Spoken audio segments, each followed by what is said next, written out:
How do you know if you found the one?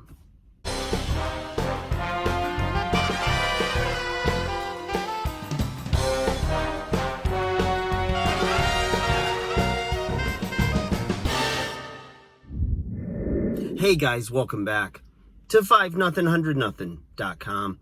I am Fugget.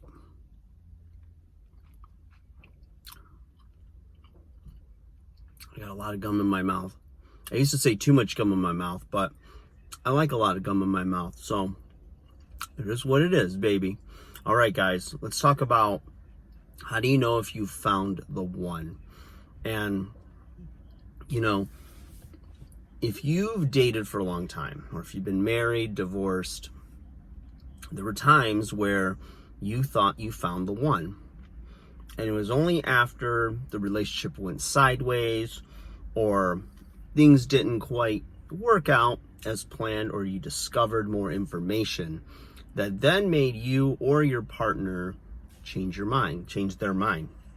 Now, I gotta tell you, when I found the one, okay, the one that I'm engaged to and will be married to at the end of 2021, okay, we found each other online, and I thought, you know, she's attractive, and I've been at this game for a long time, so let me just see how it goes. You know, don't get your hopes up, don't paint a picture in your mind of what you or who you think this person is, but let it unfold. And like I always tell you guys, you know, it's an interview for both of you.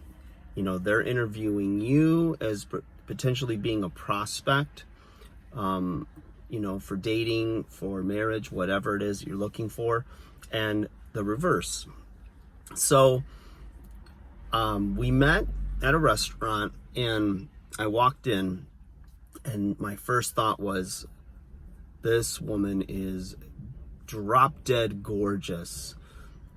She's in another league. She is in a league of her own. I was just happy to be there. And I teased her. I'd get up to use the restroom, and I was half kidding when I said, "You're going to be here when I get back, right?" And she just laughed at me, and she thought it was so funny. And I was just completely smitten by this woman. Her looks were amazing. But that wasn't the sign that she was the one. That was a sign that I had very, very high attraction. But that evening, we had a nice dinner and everything, and we talked, and it was easy, seamless, no awkwardness. And you know how you meet people and it's like you feel like you've known them all your life, and it's just because there's that good chemistry, right? Everything just seems to click. And it's not that we had like millions of things in common, but we were on the same page as far as our style of communication, sense of humor, our levels of comfort with each other, and it was remarkable. And so, you know, after the date, I didn't try to kiss her or anything. I just walked her to her car, gave her a hug, and she went on her way. And I remember talking to some friends after, and I said, I just met the most beautiful, sweet, like, woman who just captured every essence of my being. And I was like, I wonder if she likes me.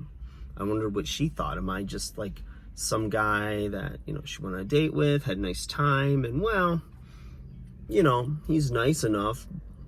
I didn't know her level of attraction, right?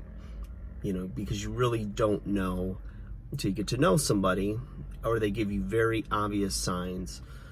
So I don't know if maybe the signs were there and I was just too in la la land, but you know, I just tried to stay centered, calm, but I knew that if she wanted to continue dating me, that I was done dating anybody else, and I was going to put all of my eggs in this basket, which is very counter a lot of the information or suggestions that I give you guys about dating, which is, keep your options open. Don't fall in love too fast. Don't, jump the gun and get too excited about being in a relationship with this person, because you just never know and you might scare them away. But this is one of those instances where the rule book went out the window, and I was like just constantly thinking about her and wondering if, there was going to be a second date or what. So I'd convinced myself that probably not. She's way too hot. She's way too amazing for me. But, that just showed my level of attraction was through the roof. So she ends up asking me to dinner the very next night, and I was going crazy. I said, well, she must like me because we're going out again.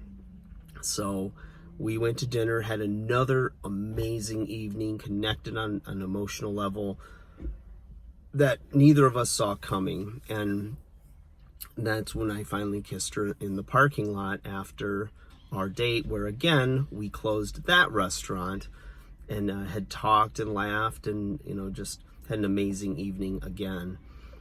And from the first kiss, where it was a warm summer night with a breeze, it was, for lack of a better word, magical. It was amazing, and it just felt right. And then from there, we were off to the races. Within 2 weeks, I told her that I was in love with her, which kind of freaked her out. And I thought, okay, and I was freaked out, like, by asking this woman, or telling this woman that I was in love with her. And I was conflicted. I went back and forth. I said, if I tell her too fast, I'm going to ruin it. But it's been just so amazing. All the time we've spent together has been, like, perfect. So, come to find out that she was freaked out, but she was freaked out because she thought I was too perfect for her and was wondering when the other shoe was going to drop. So, we both felt vulnerable, but we knew that we had something potentially very special. And so we just decided to trust the process and go with our hearts, go with our gut on this. And we did. And it's been an amazing ride. Some of the things that are not really, talked about enough about when you find your soulmate or someone who's just knocks your socks off and is amazing for you and you for them, is that yes, you are going to still be different people. You're going to have some different beliefs, habits, viewpoints, pet peeves, etc. And that's not a sign that they're not the one or that they're not right for you.